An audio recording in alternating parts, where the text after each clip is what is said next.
Hello guys, मैं हूं आदित्य और स्वागत है आपका यू एंड कार्स पर। थंबनेल देख के आपको पता चल ही गया होगा वीडियो किस टॉपिक पर है। बाय द वे अगर मैं बता दूं ना, मुझे पहले देखो पसीना कितना आया है, और ये पसीना है बस एक ही चीज की वजह से, जो कि है कार का एसी।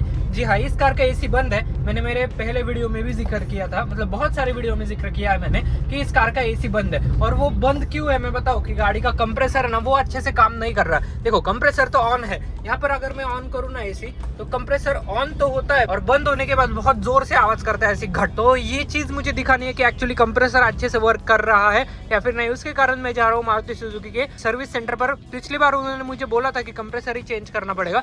उसकी टोटल कॉस्टिंग है शायद 13-14,000 का इसका कंप्रेसर आता है। सस्ता है, चलो मारुति की गाड़ी है ना, इसके कारण सस्ता है, वरना बाकी की कंपनी की होती तो शायद महंगा आता। तो वही आज मैं करवाने जा रहा हूँ। मतलब आज तो काम नहीं करवाऊंगा मैं, आज मैं चेक करूंगा कि कंप्रेसर खराब है या फिर काम भी हो सकता है, वो ठीक हो सकता है या फिर नहीं। इसके पहले मैंने जून के महीने में ही कंप्रेसर का काम करवाया था। वो एक्चुअली उस टाइम पर कंप्रेसर का क्लच होता है वो खराब हुआ था, तो वो हमने चेंज करवाया था। और उसके बाद गाड़ी बहुत अच्छी कूलिंग कर रही थी, बट एक साल बाद सेम इशू वापस आ रहा है। तो वो भी मुझे देखना है कि एक्चुअली इशू क्या है, गैस लीक हो रही है या फिर कंप्रेसर ही अपना खराब है। वो सब देखने के लिए आज की इस वीडियो में बने रहना। क्या कुछ होता है क्या कुछ नहीं, वो सब मैं आपको बताऊंगा। और हाँ, समर के मौसम में मतलब ये इशू आया है हमारे साथ। मतलब ये बहुत लोगों के साथ होता है कि समर के सीजन में एक्चुअली टेम्परेचर बहुत ज्यादा जाता है, उसके कारण कंप्रेसर पर लोड आता है और फिर अपने कंप्रेसर फूक जाता है। ये गाड़ी चली है 2 लाख किलोमीटर। अगर आप नए हो चैनल पर तो मैं बताता हूँ। और कंप्रेसर मतलब ऐसी चीज है जो जाती है ईयर एंड ईयर में आती है वो। तो चलो अभी मैं चलता हूँ शोरूम पर। यहाँ पर मुझे कॉल भी आ रहा है, तो अभी सर्विस सेंटर से ही कॉल आया था मुझे। तो वो बोले मुझे 10-15 मिनट में आओ, और मुझे भी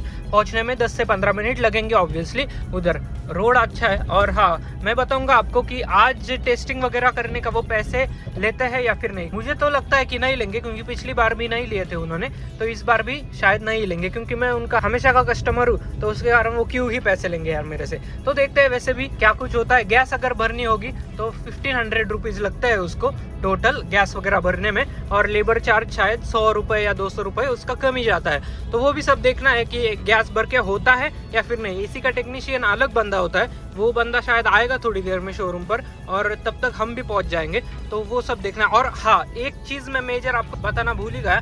मेरा जो स्टीयरिंग है ना, ये जब से मैंने टायर चेंज करवाया है तब से मतलब बहुत ज्यादा ही लाइट हो गया है। तो ये भी मुझे आज उनको दिखवाना है कि एक्चुअली ऐसा हुआ क्यों है। 80 के स्पीड पे गाड़ी का स्टीयरिंग हार्ड होता था पहले इसका, बट अभी नहीं यार, अभी बहुत सॉफ्ट हो गया। और इतना ज्यादा कुछ प्ले है इसके स्टीयरिंग में, हाई स्पीड पर तो और ज्यादा प्ले है। हाईवे पर चलता हूँ मुझे डर लगता है यार कभी कभी इसको 80-90 पर लेके जाने में। तो ये एक इशू आया है टायर चेंज करने के बाद। मुझे लगता है कि जहां से टायर चेंज करवाया ना, उन लोगों ने अच्छे से अलाइनमेंट वगैरह या फिर बैलेंसिंग, अलाइनमेंट तो छोड़ो, बैलेंसिंग का काम ठीक से नहीं हुआ है, उसके कारण हुआ होगा। हवा वगैरह भी प्रॉपर है टायर में, ज्यादा भी नहीं है कम भी नहीं है। 33 में रखता हूँ ऐसे मौसम में, 33 ही रखो, अच्छा होगा, क्योंकि वो हवा एक्सपांड होती रहती है। 35 मत करा करो कभी भी, क्योंकि 35 में एक्चुअली क्या होता है, टायर फटने का डर रहता ही है ऐसे मौसम में। देखो कंपनियां बोलती है 35 करो, बट की गाड़ी अगर हाईवे पर ज्यादा चलती है ना, तो मैं रिकमेंड करता हूँ कि 33 करना आपके लिए बहुत ज्यादा जरूरी है। तो चलो, यहाँ से अभी 8-10 किलोमीटर है शोरूम, तो वहां पर चलते हैं और देखते हैं कि क्या कुछ इशू है, कहीं पाइप वगैरह लीक है या फिर नहीं। और स्टीयरिंग का भी मुझे बताना है कि इशू एक्चुअली हुआ क्या है, क्योंकि वो भी इशू बहुत ज्यादा इरिटेटिंग है। इरिटेटिंग इन द सेंस, वो देखो हाईवे पर जब मैं गाड़ी चलाता हूँ ना, तो मेनली 80 पर जब मैं ऐसे ओवरटेक वगैरह करने जाता हूँ किसी गाड़ी को, तो मेरा जो स्टीयरिंग है बहुत ज्यादा, मतलब जैसा 40 के स्पीड पर लाइट रहता है ना, सेम 80 पर लाइट रहता है। वैसा नहीं होना चाहिए एक्चुअली गाड़ी में। तो वो भी मैं दिखाऊंगा कि इशू क्या है। बैलेंसिंग का ही होगा इशू। अगर बैलेंसिंग करवानी है तो वापस करवाऊंगा मैं। वैसे भी गाड़ी 2,08,000 किलोमीटर चली है, मतलब अभी सर्विसिंग तो आने ही वाली है गाड़ी की। 2,000 किलोमीटर के बाद मैं इसकी मेजर सर्विस करवाने वाला हूँ, जिसमें बहुत सारी चीजें चेंज होने वाली है इस गाड़ी में। तो चलो अभी फिलहाल ये अपना हाईवे पकड़ते हैं और चलते हैं। आज ट्रैफिक बहुत है यार हाईवे पर, आप देख सकते हो गाड़ियाँ कितनी चली गई है। तो अभी चलो चलते हैं, बहुत देर हो गई यार मुझे बातें करते करते।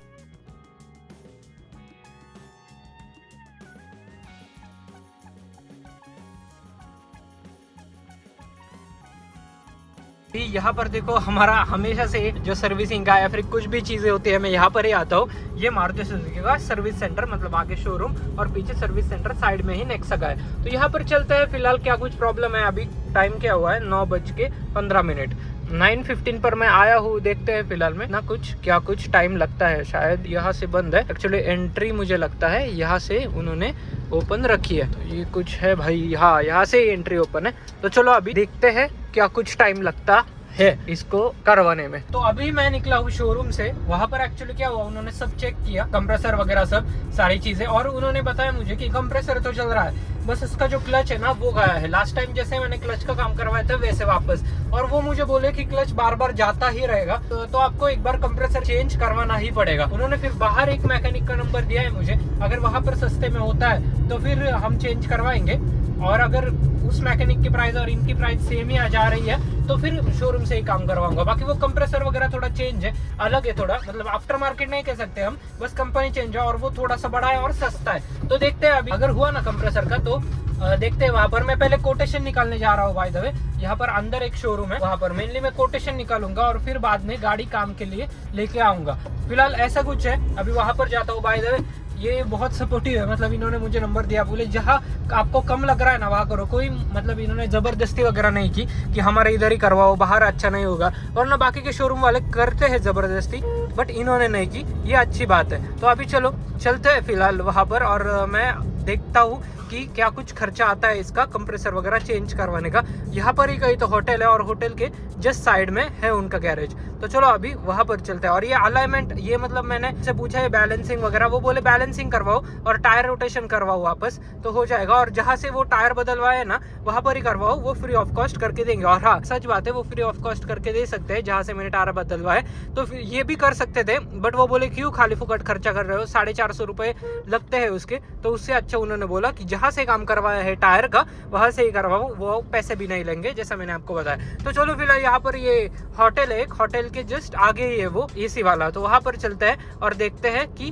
कितनी कुछ कॉस्टिंग आती है इसकी। तो गाइस यहाँ पर प्रॉपर गाड़ी की इंस्पेक्शन चल रही है, वो वहां पर मैकेनिक देख रहे हैं। एक्चुअली गैस इसकी सब बाहर निकाल दी थी हमने, और यहाँ से अंदर वो देख रहे हैं क्या कुछ खराब है क्या कुछ नहीं, और फिर उसके बाद वो कंप्रेसर ऑर्डर होगा और फिर काम अपना स्टार्ट होगा। कुछ दिन बाद में गाड़ी लेकर आऊंगा, उसके बाद का प्रोसेस मैं आपको बता रहा हूँ। तो ऐसा कुछ है, फिलहाल देखते हैं क्या कुछ होगा फिर। तो फिलहाल गाइज अभी मतलब टोटल 14,000 में उन्होंने बोला कि कर देंगे अच्छा काम, और मतलब वो बंदा भी अच्छा है, मुझे जेन्युइन लगा। उन्होंने गाड़ी के अंदर से पहले गैस निकाली और फिर देखा सब अच्छा है या फिर नहीं, तो फिर उन्होंने बोला कंडीशन तो अच्छी है कंप्रेसर की, बट 1 साल मैक्स टू मैक्स चलेगा, उसके बाद वापस ये प्रॉब्लम आ सकती है, उससे अच्छा कंप्रेसर जो है आपका वो ही बदल डालो। तो मैंने सोचा क्या 14-15,000 तो अच्छा है। एक बंदे ने हमें 30,000 कुछ बोले थे, मतलब 28,000 सब मिला के, तो उससे अच्छा फिर इनका ही है ना। फिर मैंने सोचा कि करवा देते हैं अभी अगले या फिर उसके अगले हफ्ते, मतलब नेक्स्ट टू नेक्स्ट वीक ये काम मैं जरूर करवाऊंगा इनसे, क्योंकि बहुत ज़्यादा ज़रूरी है यार। अभी तो बारिश का मौसम आने वाला है, तो उसमें तो बहुत ज़्यादा ज़रूरी लगा है मुझे काम,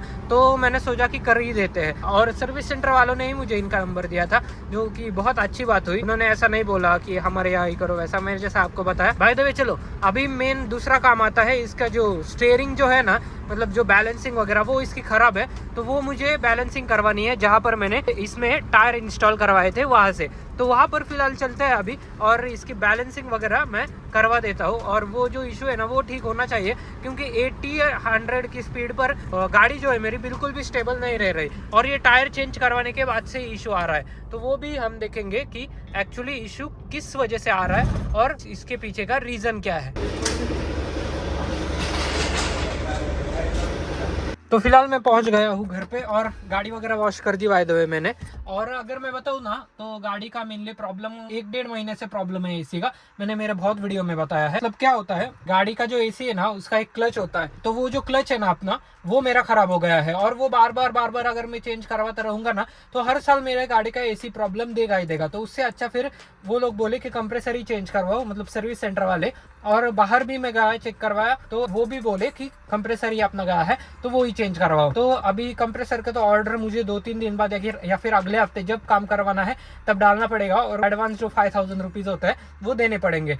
10,000 रुपीज का जो पूरा कंप्रेसर है वो है, वो मतलब बड़ा है, बहुत बड़ा कंप्रेसर है वो, और उसकी कूलिंग और लाइफ दोनों अच्छी है। मतलब ये जो वैगनर में कंप्रेसर आता है ना इससे बड़ा है वो, तो वो कंप्रेसर इसमें इंस्टॉल होगा और उसके बाद गाड़ी नॉर्मल हो जाएगी। और इसका जो एसी है ना गर्म हवा फेंकता है एकदम, ब्लोअर वगैरह तो चलो कोई बात नहीं, हवा मतलब वो फेंकता है थोड़ी सी, बट अपना एसी है ना, एसी में से गर्म हवा नहीं आनी चाहिए। हमने 1 महीना कैसे निकाला है हमें हमारा ही मालूम है, और ये गाड़ी कहीं बाहर ले जाने लायक भी नहीं रही, क्योंकि ये एसी का काम नहीं हुआ और उसके बाद गाड़ी मतलब किधर बाहर ले गए तो फिर पूरा पसीना पसीना होता है अंदर, जैसा मेरे हाथ पे यहाँ पर हुआ है, मतलब पूरे बॉडी पर ही हुआ है। पसीने से नहा जाता है आदमी, इतना ज़्यादा पसीना आता है। तो अभी ये काम करवाते हैं। ये काम मतलब टोटल एस्टिमेट 14,000 का दिया उन्होंने। उसमें कंप्रेसर, अंदर का एक वाल्व आता है और एसी की गैस, ये 3 चीजें अगर डलवा दी मैंने तो 14,000 के आसपास मेरा काम हो जाएगा, सब उनका लेबर वगैरह मिला के।